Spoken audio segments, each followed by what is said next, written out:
division et quels sont les critères sur lesquels on met une personne, on sanctionne une personne, on le met jusqu'à le mettre dehors, jusqu'à se séparer ou ne pas parler avec ces personnes-là. Voilà, donc c'est long.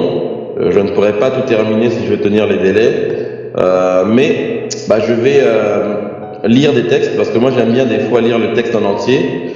L'une des faiblesses, je crois, dans l'Église, c'est que parfois on prend un texte comme ça, comme s'il sort de nulle part, parce que nous on a des chapitres, on a des versets, alors que les lettres étaient écrites d'un seul trait.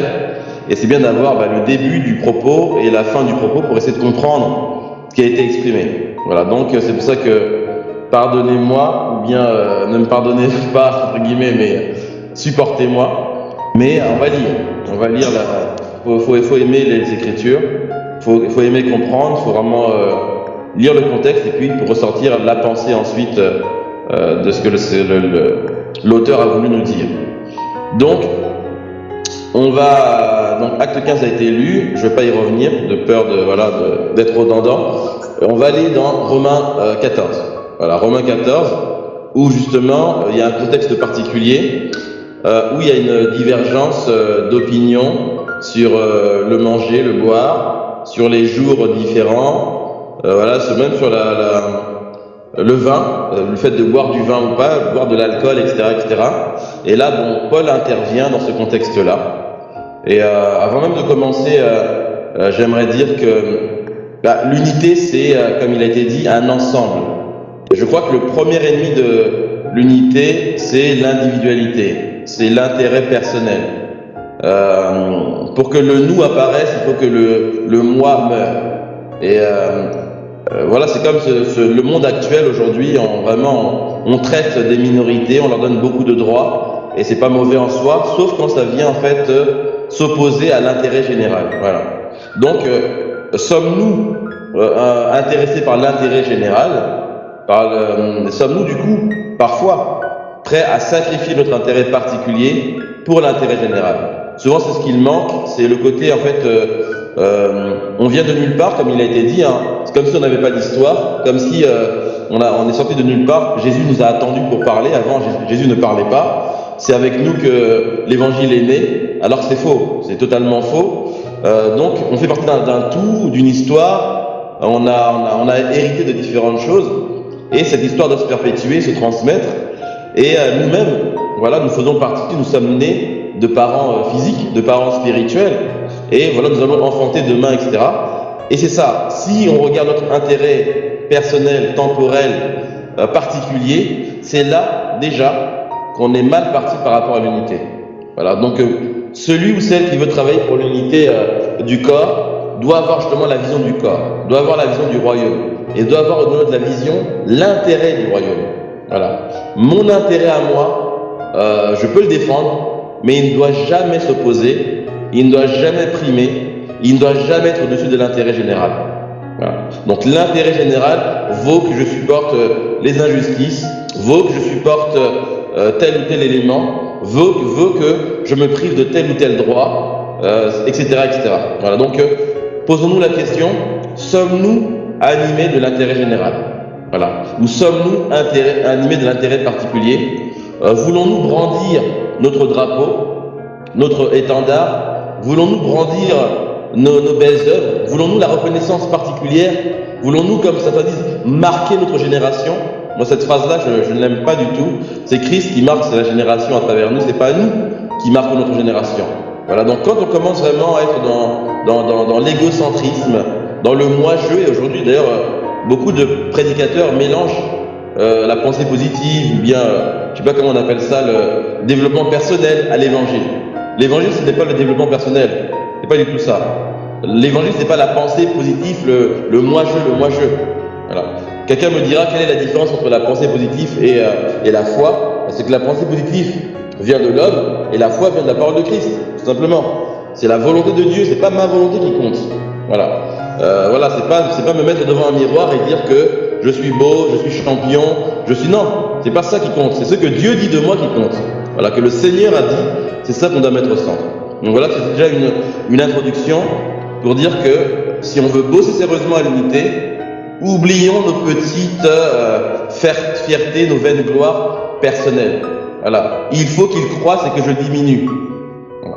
Mon intérêt, c'est pas que la réputation, le nom de telle assemblée, de Cédric, de Samuel, de Jordan. Qui est Jordan? Qui est Samuel? Qui est Cédric? C'est rien du tout. Tout ce qui compte, c'est vraiment que Christ, son nom apparaisse.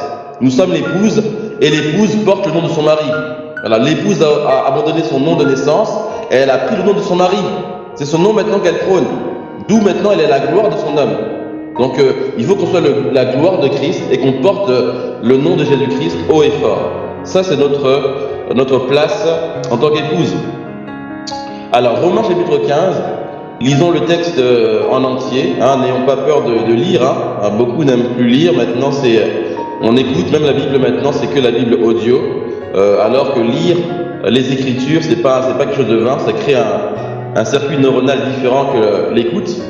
Donc lisons Romains chapitre 14 plutôt, tout le chapitre, afin d'avoir les éléments de contexte et de voir qu'est-ce qu'on peut en tirer, 2-3 éléments sans être forcément exhaustif. Alors je lis, la version de 8 secondes. Faites accueil à celui qui est plus faible ou celui qui est faible dans la foi. Ne discutez point sur les opinions. Ok. Donc là, il y a quelque chose de fort qui a été dit. C'est que dans l'Église, nous ne sommes pas tous au même niveau. Ça, il faut l'accepter parce qu'il y a une grosse immaturité de vouloir que tout le monde comprenne comme tu as compris au moment que tu l'as compris. Voilà. Qu'est-ce que tu as reçu? Qu'est-ce que tu n'as pas reçu? Dieu t'a laissé un temps dans l'ignorance et un jour il t'a éclairé. Laisse aussi les autres le temps de faire leur parcours et de comprendre. Pourquoi dès qu'une vérité t'est révélée, on dirait que tu es le seul qui détient la vérité et que tu veux l'imposer à tous, tout de suite, maintenant. Et dès qu'on ne croit pas comme toi, tu rejettes, tu condamnes, tu méprises. L'erreur vient déjà de là. Dans l'Église, il y en a de ceux qui sont plus faibles dans la foi. On doit l'accepter. On ne choisit pas sa famille. Ses amis, on peut les choisir, mais sa famille, on ne la choisit pas. Tous ceux qui ont Christ sont de ma famille. Peu importe leur background et leur faiblesse. Voilà. Donc, nous devons accueillir ceux qui sont plus faibles dans la foi. Ils servent le Seigneur, mais au niveau où ils en sont, ils n'ont pas maîtrisé certaines choses, expérimenté certaines choses, compris certaines choses, ou été influencés encore. Lorsqu'on est de nouveau, c'est notre esprit qui est de nouveau, mais notre chair ne naît pas de nouveau, notre âme ne naît pas de nouveau. Notre chair a son histoire, d'ailleurs notre chair ne se convertit pas, elle ne peut pas plaire à Dieu. Notre corps, notre âme a ses blessures, a ses forteresses de raisonnement, a ses modes de pensée, a sa culture, a ses traditions. Et notre esprit, oui, il est né de Dieu, c'est la semence de Dieu qui ne pêche pas en nous. Mais le temps de grandir dans le Seigneur, il y a une croissance spirituelle. On ne naît pas adulte. Donc, accueillez déjà ceux qui sont plus faibles dans la foi, sans commencer à leur rentrer dedans sur les questions d'opinion. Verset 2. Tel croit pouvoir manger de tout, tel autre qui est faible ne mange que des légumes. Oui, c'est vrai, il n'a pas compris la liberté que nous avons en Christ aujourd'hui. Il est encore dans la pensée que s'il mange de la viande, il pêche. Il mange que des légumes. C'est vrai, il a accès normalement à une liberté, mais il en est privé à cause de son background. Est-ce que je dois le rejeter pour autant? Au contraire, je dois combattre parce qu'il est libre maintenant. Mais il n'en profite pas. Verset 3, il y a deux éléments qu'il va nous citer de très importants. Que celui qui mange ne méprise point celui qui ne mange pas, et que celui qui ne mange pas ne juge point celui qui mange, car Dieu l'a accueilli. Voilà deux éléments qui sont souvent, s'expriment souvent dans les deux camps. Le mépris et le jugement. Jugement dans le sens de condamnation, rejet. Parce qu'il n'a pas compris comme toi, parce qu'il est plus faible, tu le méprises. Voilà. Quand on méprise, c'est quoi le mot mépris? C'est la dévalorisation d'une personne. La personne perd de sa valeur. Oui, un homme, une femme pour lequel Christ est mort, un enfant de Dieu, et c'est comme s'il redevenait comme un païen. Et on est rapide à faire ça. Et c'est justement l'erreur que souvent les juifs de sang ou de tradition ne font pas. Un juif, lorsqu'il voit un autre juif, même si l'autre est communiste, l'autre il est capitaliste, il va faire attention, il va dire attention, c'est mon frère. Il est du peuple de Dieu. Avant de le toucher, je vais faire très attention. Même si on n'est pas d'accord, je vais même le valoriser, même lui donner des promotions parce qu'il est juif.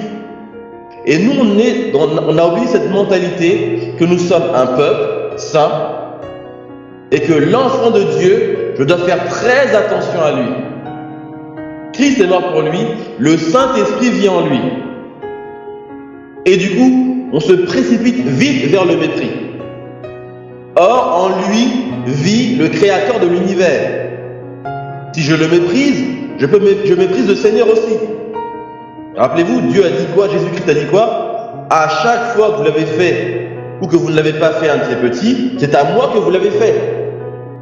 Donc, le mépris et dans l'autre position, la condamnation sont des éléments à vite chasser de nos pensées et de nos habitudes lorsque les gens pensent différemment de nous, lorsque les gens ont des habitudes différentes des nôtres. Gardons-nous de l'esprit de supériorité. Gardons-nous. Qui sommes-nous? Nous sommes rien du tout. Même ce que tu sais, tu l'as reçu, il n'y a aucune raison de t'enorgueillir. Tu l'as appris quelque part. Qui d'entre nous ici s'est promené sur le chemin de Damas et Jésus lui a apparu et l'a enseigné, comme l'apôtre Paul? Tu as pu avoir une révélation, tu peux avoir une vision, mais qui t'a enseigné?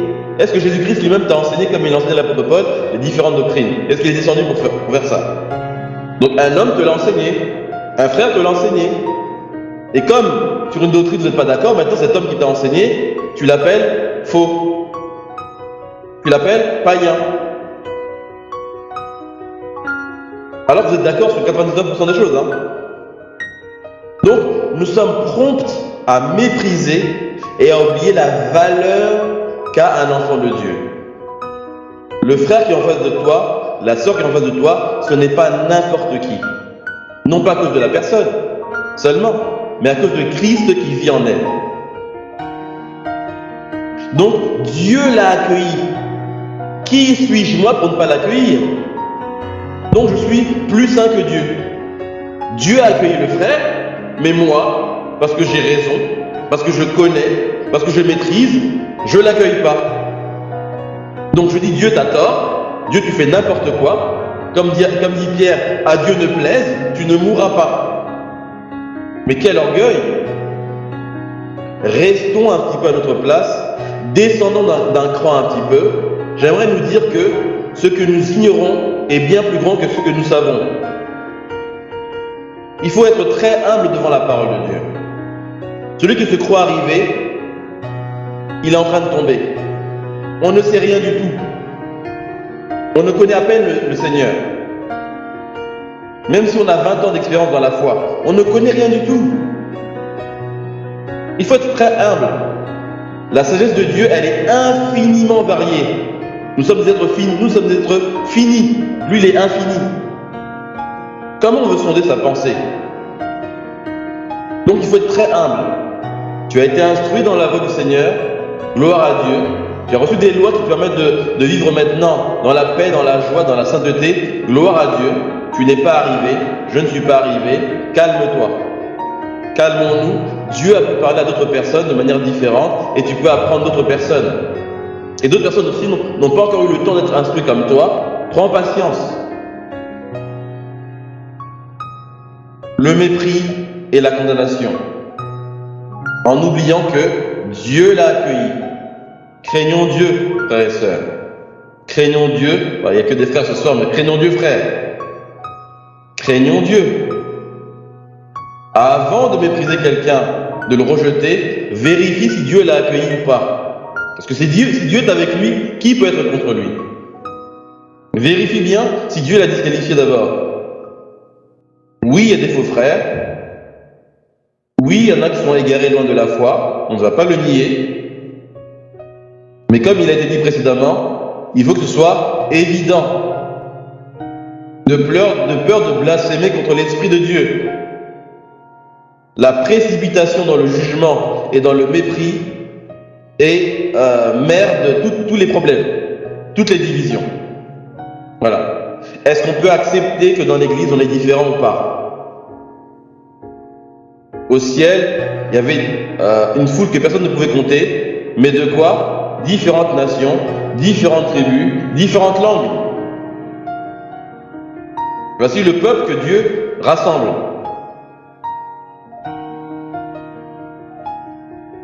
Donc, ne voulons pas, ne cherchons pas l'uniformité. Il n'y a pas d'uniformité. Dieu a mis les choses ainsi. Il en a mis des plus forts, il en a mis des plus faibles, pour que ceux qui sont plus forts aient besoin de moins d'honneur, et ceux qui sont plus faibles aient plus d'honneur. C'est Dieu qui a disposé les choses ainsi. Il aurait pu nous faire à l'identique, des robots, des sosies, mais Dieu a voulu la différence. Pourquoi nous la craignons? Pourquoi nous la méprisons? Pourquoi nous la jugeons? C'est pas de Dieu ça. C'est pas de Dieu. Dieu aime la diversité. Et c'est ça aussi, ainsi aussi qu'on peut pratiquer l'amour. L'amour ne se pratique pas quand tout va bien, quand tout est lisse. L'amour se pratique quand ça ne va pas, quand il y a des différences. C'est là qu'on va démontrer l'amour aussi. Donc accueillons pourquoi Dieu l'a accueilli et nous sommes des imitateurs de Dieu. Maintenant que Dieu l'a accueilli, bien sûr il va faire un travail avec lui. Bien sûr il va l'enseigner. Bien sûr qu'il va l'éclairer. Mais Dieu, des fois, met du temps. 1 jour, 1 an, 3 ans. Il dépose le fumier comme il a été dit pour l'arbre, pour redresser la personne. On avance. Verset 4. Qui es-tu, toi, qui juges un serviteur d'autrui? S'il se tient debout, ou s'il tombe, cela regarde son maître. Mais il se tiendra debout, car le Seigneur a le pouvoir de l'affermir. Il y a des choses à dire, mais j'avance. Tel fait une distinction entre les jours, tel autre les estime tous égaux. Voilà, donc là, il avait parlé de manger, maintenant il parle des jours. Vous savez bien que dans l'église naissante, comme il a été dit, les païens, les peuples, les goïms sont venus après. Et que même dans toute l'Europe, il y avait aussi des juifs pratiquants et qui se convertissaient ensuite au Seigneur dans un contexte où c'était un peuple plutôt païen. Et que parmi les pratiques auxquelles beaucoup de juifs étaient attachés, c'était la pratique du sabbat. L'observation, c'était vraiment un élément sur lequel ils étaient très rigoureux là-dessus. Au point de même pas toucher les poignées de porte, ne rien faire pendant ces jours-là. Et donc, Paul dit que oui, dans l'église, c'est dans l'église, c'est pas dehors. Dans l'église, il y a encore certains qui font distinction entre les jours et d'autres qui les estiment tous égaux. Et il dit que chacun ait en son esprit une pleine conviction par rapport à ça. Ça veut dire quoi? N'essaye pas d'imposer comme un dictateur ce que tu penses. J'ai vu combien d'assemblées où des frères ou des sœurs agissaient par crainte du pasteur, par crainte de l'assemblée, mais ils n'en pensaient pas moins dans le secret. Ils sont en train de se condamner eux-mêmes par la pression. Mais dès que le frère sort de l'assemblée, il se comporte totalement différemment plutôt. Il n'est pas convaincu, mais pour ne pas avoir de problème, il agit comme tout le monde. Pourquoi? on lui a bien fait comprendre que c'était pas comme ça, c'était pas comme nous, t'es pas bienvenu. Le frère, il veut communier. Ah, ben, ils se font à la masse. Il fait l'hypocrite. Il ne le fait pas par amour, pas pour... non, il le fait par hypocrisie. C'est totalement différent.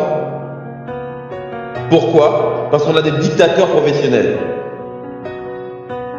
Je pense comme ça, j'ai compris l'écriture comme ça, tout le monde fait comme moi. Les mêmes... Des fois, ça me fait rigoler. Le même pasteur va dire: ah, on s'habille rouge aujourd'hui. On s'habille rouge parce que j'ai compris qu'il faut s'habiller rouge. Et le vert, c'est moche. Pas de vert. Tout le monde va dire la même chose. Un an plus tard, il revient. Finalement, le rouge, c'est pas si mal que ça, c'est l'autre couleur qui est pourrie. Tout le monde fait la même chose aussi. On dit rien, c'est normal. On est devenus des véritables moutons hypocrites. Sans conviction. Donc la doctrine, en fait, c'est l'humeur du pasteur. Ça ne veut pas dire qu'il faut s'opposer aux anciens, mais si c'est pas biblique ce qu'il raconte, si je suis pas d'accord, mais je lui dis, et je suis pas convaincu, je ne le fais pas. Ça aussi, c'est un péché, bien sûr. Et justement, l'une des menaces de ces pasteurs, c'est que si tu ne fais pas comme je fais, tu es dans le péché. Il y en a qui aiment trop ça. Fais exactement à la virgule comment je marche, comment je pense, comment je m'habille, sinon tu es dans la désobéissance, tu es condamné par le Seigneur. Ne touche pas, ne fais pas comme moi. Tout le monde n'est pas comme toi. Tout le monde n'est pas comme toi. Verset 6. Celui qui distingue entre les jours agit ainsi pour le Seigneur. Celui qui mange, c'est pour le Seigneur qu'il mange. Celui qui rend grâce à Dieu, car il rend grâce à Dieu. Et celui qui ne mange pas, c'est pour le Seigneur qu'il mange, et il rend grâce à Dieu aussi. Voilà. Maintenant, voilà, qui a raison maintenant? Les deux rendent grâce à Dieu. Personne ne pêche dans l'affaire là. L'autre qui ne mange pas et l'autre qui mange. Les deux rendent grâce à Dieu. Et Dieu aussi reçoit la louange des deux personnes. On fait comment? On se fait la guerre ou bien on loue le Seigneur pour une différence? En effet, nul de vous ne vit pour lui-même et ne meurt pour lui-même, car si nous vivons pour le Seigneur, et si nous mourons pour le Seigneur. Soit donc que nous vivons, soit donc que nous mourions, nous sommes au Seigneur. Voilà. On ne s'appartient pas, on appartient au Seigneur. Car Christ est mort et il a vécu afin de dominer sur les morts et sur les vivants. Mais toi, pourquoi juges-tu ton frère? Et toi, pourquoi méprises-tu ton frère? Donc Dieu les met dos à dos tous les deux. Hein. Il n'a pas dit qu'il y en a un qui a raison, un qui a tort. Il dit que celui qui méprise a tort. Celui qui juge a tort. Voilà, celui qui mange et celui qui ne mange pas. Vous êtes dos à dos si vous avez la mauvaise réaction par rapport à l'autre. Ah, moi je sais maintenant, regardez ces frères-là, ces ignorants. Regardez ceux-là, leur culte n'est même pas agréable à Dieu. Ah bon, leur culte n'est pas agréable à Dieu. Rappelez-vous de la prière des deux personnes. L'un disait: Seigneur, merci, je paye ma dîme, je vais à l'église, je fais ma prière, etc., etc. Merci, je ne suis pas comme les autres pécheurs. L'autre a dit: Seigneur, aie pitié, sois apaisé envers le pécheur que je suis. Qui a été justifié? C'est le second. L'humilité précède la gloire et l'orgueil précède la chute. Celui qui s'élèvera sera rabaissé, celui qui s'abaissera sera élevé. Si tu as reçu, aie la compassion de prier pour l'autre, et la patience et la douceur de l'instruire avec patience, avec amour, en respectant sa conviction, en ne heurtant pas son cœur. C'est pour ça que nous verrons, peut-être pas aujourd'hui, des doctrines sur lesquelles on n'a pas à discuter, et d'autres, effectivement, oui, on peut laisser le temps aux personnes d'évoluer. Mais toi, pourquoi tu juges ton frère? Ou toi, pourquoi tu méprises ton frère? Puisque nous comparaîtrons tous devant le tribunal de Dieu. D'autres versions disent tribunal de Christ. Paul nous dira dans 1 Corinthiens 3 qu'il a posé le fondement et que chacun fasse attention de comment il va bâtir là-dessus. Certains vont bâtir avec le chaume, la paille, et d'autres vont bâtir avec des éléments solides, l'or, etc. Et que tous seront sauvés. Certains vont garder leur récompense, d'autres vont perdre leur récompense, mais ils seront tous sauvés. Voilà, nous on est prompts à dire qu'un tel va en enfer parce qu'il n'est pas d'accord avec moi. Même si ce qu'il a dit là c'est de la paille, même si ce qu'il fait, sa pratique, il sera sauvé quand même. Hein. Lisez bien Corinthiens 3. Certains ont bâti avec de l'or, c'est plus solide, c'est vrai. C'est plus conforme, c'est plus précis par rapport à ce que Dieu demande. D'autres ont été plus approximatifs, mais ils sont restés sur le fondement. Ils n'étaient pas en dehors du Christ. La Bible dit qu'ils seront tous sauvés, mais certains avec leur récompense, d'autres perdront leur récompense. Verset 12. Ainsi, chacun rendra compte à Dieu pour lui-même. Ne nous jugeons donc plus les uns et les autres, mais pensez plutôt à ne rien faire qui soit pour votre frère une pierre d'achoppement et une occasion de chute. C'est ça la pensée. C'est ça la vraie pensée. Comment je peux faire en sorte pour ne pas être une occasion de chute pour mon frère? Comment je peux faire en sorte pour aider mon frère à évoluer dans sa mentalité? Comment? Voilà. Est-ce que dans ma tête, je vois vraiment l'intérêt de l'autre ou je veux démontrer que moi j'ai raison? Si vraiment je veux le salut de l'autre, je vais prendre patience. Je vais l'approcher avec respect. Je vais l'approcher. Moi, il m'est arrivé de débattre avec des pasteurs, par exemple, sur des doctrines. Je donne un exemple récent où un pasteur croyait ou parlait souvent de verser le sang de Jésus sur les tables, sur les ustensiles, sur la maison, sur la voiture. Il invoquait le sang de Jésus-Christ partout où il allait. Pourtant, il prêchait Jésus-Christ, il prêchait l'évangile. Mais cette pratique-là, il avait. Et moi, dans ma compréhension des Écritures, je me dis, mais c'est une erreur. Mais mon approche envers lui n'a déjà même pas commencé par cette doctrine-là. J'étais bien au courant qu'il parlait de ça. Et mon approche envers lui, c'était pas ça. J'ai appris déjà à le connaître. C'est quoi son historique, d'où il vient, comment il s'appelle. Je suis parti manger chez lui, j'ai vu sa femme, ses enfants. Et au moment maintenant que le respect s'est établi, la rencontre a eu lieu, le contact s'est fait, on s'est assis. Dis-moi, pasteur, comment se fait-il qu'il arrive que certains invoquent le sang de Jésus-Christ? Or, d'après ce que j'ai compris dans les Écritures, il a été versé une seule fois pour toutes, son sang c'est sa vie, il a donné sa vie une seule fois pour toutes. Et nous devons invoquer le nom de Jésus et non pas le sang de Jésus. Et son sang versé pour qui? Pour ma voiture? Pour ma maison ou pour moi? Son sang a été donné comme rançon. Il a payé le prix. Donc d'où il y a une réservoir quelque part, il y a des hectolitres de sang disponibles à ma guise pour verser partout. Ça vient d'où cette affaire? Verset après verset, nous discutons et avec joie, avec paix, avec amitié, fraternité, le pasteur termine par dire, en effet, c'est une erreur habituelle. Je peux évoquer le sang, mais pas invoquer le sang. Et jusqu'aujourd'hui, il a évolué dans sa pratique. Je ne dis pas ce témoignage-là pour me glorifier. C'est un exemple qui m'a paru comme effectivement une victoire et comme une leçon importante, parce qu'il m'est arrivé aussi d'agresser des personnes sur des erreurs qu'ils faisaient. Par excès de zèle, par hardiesse, dans la jeunesse, alors qu'il suffit juste d'approcher les gens avec respect. Les gens sont aussi sincères et même des fois plus sincères que nous. Ils veulent juste la vérité, mais n'ont jamais eu l'occasion d'être éclairés sur des éléments qui nous paraissent évidents. Mais c'est l'approche qui change, c'est l'amour qui change, c'est la volonté de sauver l'autre personne. Et au-delà de cet enseignement que je lui ai transmis, il m'a appris énormément aussi par son comportement et par ses enseignements. Il y a eu un échange. Donc, quelle est ma pensée? Quelle est ma pensée? De quel esprit je suis animé? De quel esprit je suis animé? Verset 14, Regardez Paul. Je sais et je suis persuadé. Voilà.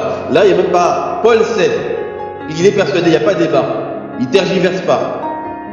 Et il n'est pas persuadé par lui-même. Hein. Je suis persuadé par qui? Par le Seigneur. Ok? Donc, Paul sait, et Paul est persuadé par l'autorité suprême, le détenteur de la vérité même, le Seigneur, Jésus, au cas où on avait un doute, par le Seigneur Jésus, que rien n'est impur en soi. Voilà. Voilà ce que Jésus a appris à Paul. Il dit en fait, il lui a dit, écoute Paul, tout ça là, ces commandements, vous avez rien compris. Il y avait un message derrière ces lois-là. Vous avez tiré la lettre, mais vous n'avez pas tiré la pensée derrière ces différentes lois qui interdisaient ceci, qui interdisaient le sabbat et compagnie. C'est normal, c'était le voile, c'était normal. Il y avait une époque de réformation, c'était l'ombre. C'est normal que vous n'ayez pas compris. Verset, il continue. Et qu'une chose n'est impure que pour celui qui la croit impure. Donc ça, c'est l'enseignement que Paul a reçu de Jésus. Est-ce qu'il l'impose à tout le monde, ça? Il ne l'a pas imposé à tout le monde. Il ne l'a pas imposé à tout le monde. Il dit qu'au niveau il en est, lui il sait, il est persuadé par le Seigneur que rien n'est impur en soi. Pourtant, il nous invite à accueillir ceux qui pensent encore que la viande est impure. Est-ce que nous on est capable de faire ça? Ou est-ce qu'il faut que j'ai raison, il faut que je démontre ce que je sais à tout prix et que tout le monde pense comme moi? Quelle immaturité, quel égocentrisme, quel manque d'amour et de sagesse. Verset 15. Cette connaissance, il l'a, il connaît ces choses, mais, voilà, il rajoute le mais. Je sais, Jésus m'a enseigné, Jésus a raison, j'ai la doctrine, j'ai la pensée pure, nette. Mais, il y a des doctrines qui sont supérieures à celles-là. Vous savez que dans la Bible, toutes les lois ne se valent pas. Il y a des versets et des pensées plus importantes que d'autres. Satan a dit, il est écrit, Jésus a dit, mais il est aussi écrit. Et quand on lui a posé la question, quel est le plus grand commandement, il n'a pas dit que tous les commandements sont les mêmes.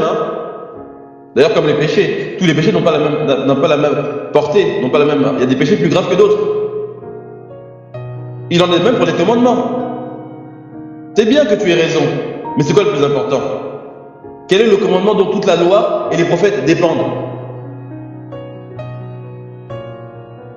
Mais, verset 15, si pour un aliment, ton frère est attristé, tu ne marches plus selon l'amour. Ne cause pas par ton aliment la perte de celui pour lequel Christ est mort. L'amour, c'est le plus important. Et on en manque énormément. Pas l'amour sentimental, le copinage. L'amour de Christ. Verset 16. Que votre privilège, oui c'est vrai, tu es instruit, oui c'est vrai, tu maîtrises les versets, oui c'est vrai, tu as l'onction, oui, c'est un privilège, il n'y a rien à dire, c'est très bien, c'est une force pour toi. Et que ce privilège-là ne soit pas un sujet de calomnie. Ça sert à quoi? Vous savez que l'apôtre Paul, à cause des révélations qu'il a eues, à cause de choses qu'il a entendues, qu'il est même interdit à un homme de dire, c'est un privilège. Un démon est venu le suffléter. Ce privilège aurait pu devenir pour lui une occasion de chute. Faut pas qu'il tombe dans l'orgueil, un démon est venu le suffléter. Donc ton privilège là, attention, tu sais, tu es instruit, tu connais, tu vois tellement de gens qui ne connaissent pas autour de toi, quelle est ta pensée? L'intérêt général, l'amour ou une vaine gloire humaine? C'est ça qui va favoriser l'unité ou qui va favoriser la division et la guerre. Considérons-nous les uns les autres. Considérons-nous. Fais attention. Ne touche pas à un roi de Dieu. Ce verset est souvent utilisé pour les prédicateurs. Mais aujourd'hui, on est tous loin. Dans l'ancienne alliance, il n'y avait que les rois, les prophètes, les juges, les sacrificateurs qui avaient l'onction. Mais Dieu a bien dit que dans les derniers temps, je répandrai mon esprit sur toute chair. Donc on est tous des oints de Dieu aujourd'hui. Donc quand David a dit « Je ne touche pas au oint de Dieu », il parle de toi, il parle de moi. Ne touche pas comme ça à un enfant de Dieu. Attention. Si on réalisait la valeur qu'on a les uns les autres, on se respecterait plus. On s'entraiderait plus. On prierait plus les uns pour les autres. On ne se considère pas. On est encore dans des considérations humaines, patriotiques. Oui, c'est un noir comme moi. C'est un africain comme moi. C'est un blanc comme moi. On est encore dans des choses terrestres. Verset 17 plutôt. Car le royaume de Dieu, voilà l'intérêt de Paul, le royaume de Dieu. Car le royaume de Dieu, c'est ça l'intérêt de l'apôtre Paul. C'est le royaume de Dieu. Ce n'est pas le manger et le boire, mais la justice, la paix et la joie par le Saint-Esprit. Celui qui sert Christ de cette manière-là est agréable à Dieu et approuvé par les hommes. Voilà la bonne manière de servir le Christ. C'est pas de balancer tes vérités et de m'attaquer tes vérités avec des battes de baseball. Et de faire la guerre à quiconque n'est pas d'accord avec toi. À la virgule près. Ainsi donc, recherchons ceux qui contribuent à la paix. Voyez la recherche? Voilà, voyez la fouille. Voyez, c'est le casse-tête qu'on doit avoir. Qu'est-ce qui peut contribuer à la paix entre Jordan et moi? Qu'est-ce qui peut contribuer à l'édification mutuelle entre Franck et moi, entre Bruno et moi? C'est ça mon casse-tête. C'est pas, bon, avec quel verset je peux le coincer sur sa doctrine? Vous voyez, nous, on cherche en fait des manières de coincer l'autre, de le confronter, de l'humilier. Mais la première quête, c'est comment je vais faire pour que je sois en paix, que je sois édifié et que j'édifie mon frère. Recherchons cela. Voici notre quête. Voici notre défi. Voici notre enquête. Comment faire? Comment faire? Je ne dois pas dormir la nuit. Comment faire? Là, j'ai un problème grave avec mon frère. Mais comment faire pour contribuer à la paix et à l'édification? Verset 20. Pour un aliment, ne détruis pas l'œuvre de Dieu. Rendez-vous compte de ce que Paul est en train de dire? L'œuvre de Dieu. Je peux le détruire. L'œuvre de Dieu. La Bible dit que l'œuvre de Dieu, c'est que vous croyez en Christ, en celui qu'il a envoyé. Un homme, une femme a cru en celui qu'il a envoyé. Toi, tu veux détruire sa foi. Tu veux détruire l'œuvre de Dieu. Tu es sûr de toi. Es-tu plus fort que Dieu?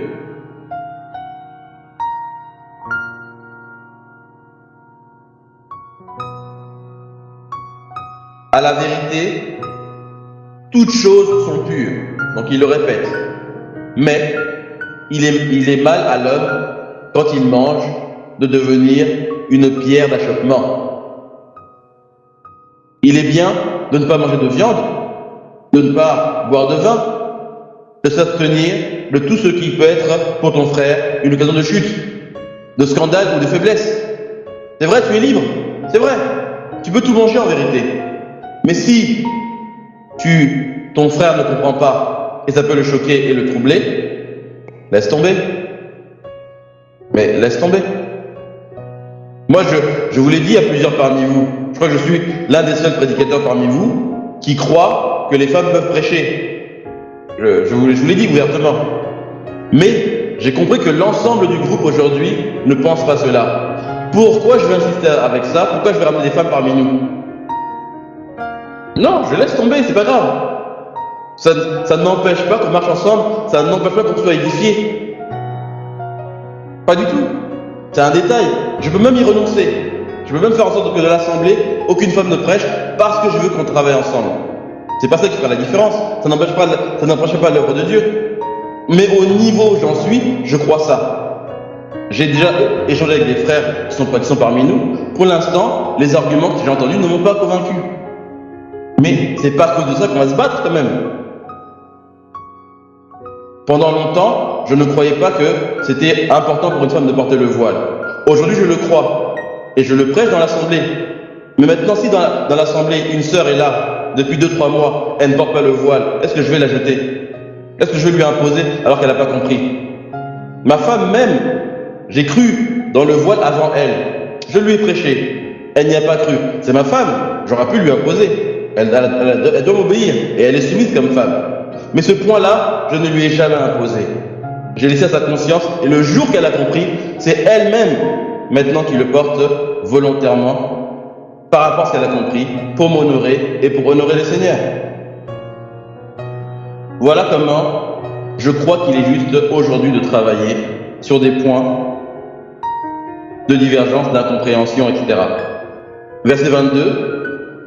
Cette foi que tu as, garde-la pour toi devant Dieu. Heureux celui qui ne se condamne pas lui-même dans ce qu'il approuve. Mais celui qui a des doutes au sujet de ce qu'il mange est condamné parce qu'il n'agit pas par conviction. Tout ce qui n'est pas le produit de la conviction est péché. Voilà. Il y avait d'autres textes à lire, mais comme les textes sont assez longs, nous aborderons la prochaine fois justement 1 Corinthiens 8 et 1 Corinthiens 10 sur les mêmes sujets, où Paul, comme dans l'église de Rome, rencontre le même débat, et comment, avec des propos similaires qu'on a entendus et d'autres, il va exhorter, insister les frères. Je vais quand même terminer le texte, parce que le texte termine en Romains 15, comme je l'ai dit, nous, ce sont les chapitres que les hommes ont mis en place, parce que c'était un courrier. Romains 15, je vais juste lire les 3-4 premiers versets. Donc Romains 15 jusqu'au verset plutôt verset 7. Alors, donc c'est la suite, hein. Nous qui sommes forts, voilà, donc Paul se considère dans la catégorie des forts, ok, par rapport à la compréhension surtout de ces points qu'il a cités, les jours différents, la viande, le vin et compagnie. Nous qui sommes forts, nous devons supporter les faibles ou les faiblesses de ceux qui ne le sont pas. Voilà, voici notre vocation. Si vraiment tu t'appelles fort aujourd'hui, tu considères que tu es grand, que tu es mature et que tu n'es pas capable de supporter les différents, tu es faible, tu es un enfant toi aussi. Donc c'est bien de juger l'autre, mais en vérité, ce qui prouve ta maturité, c'est ta capacité à supporter les faiblesses des autres. Ça ne veut pas dire la compromission, ça ne veut pas dire le péché des autres, ça veut dire la faiblesse des autres. Tu dois faire la différence. Le frère, il est sincère, mais il n'est pas convaincu. Il n'est pas convaincu. Et pas par des éléments évidents, des éléments qui prêtent débat depuis des millions d'années. Depuis que l'Église existe, il y a des débats qui sont similaires. Toi, tu veux le résoudre en 2 secondes en claquant des doigts. Prends patience. Nous qui sommes forts, nous devons supporter les faiblesses de ceux qui ne le sont pas et ne pas nous complaire en nous-mêmes. C'est ça le problème. Nous complaire en nous-mêmes. Voir seulement mon intérêt. Que chacun de nous complaise au prochain pour ce qui est bien en vue de l'édification. Toujours. Car Christ ne s'est pas complu en lui-même, il n'a pas regardé son intérêt, il ne s'est pas dit bon, moi je suis Dieu, je suis saint et puis voilà, je reste là, il n'a qu'à m'obéir. Mais selon ce qu'il est écrit, les outrages de ceux qui t'insultent sont tombés sur moi. On n'aime pas encaisser pour les autres, on n'aime pas. Or, tout ce qui a été écrit d'avance l'a été pour notre instruction, afin que, par la patience et par la consolation que donnent les Écritures, nous possédions l'espérance.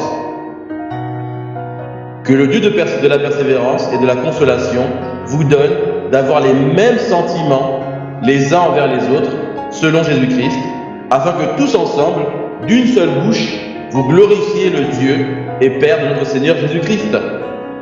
Conclusion, verset 7. Accueillez-vous donc les uns les autres, comme Christ vous a accueillis pour la gloire de Dieu.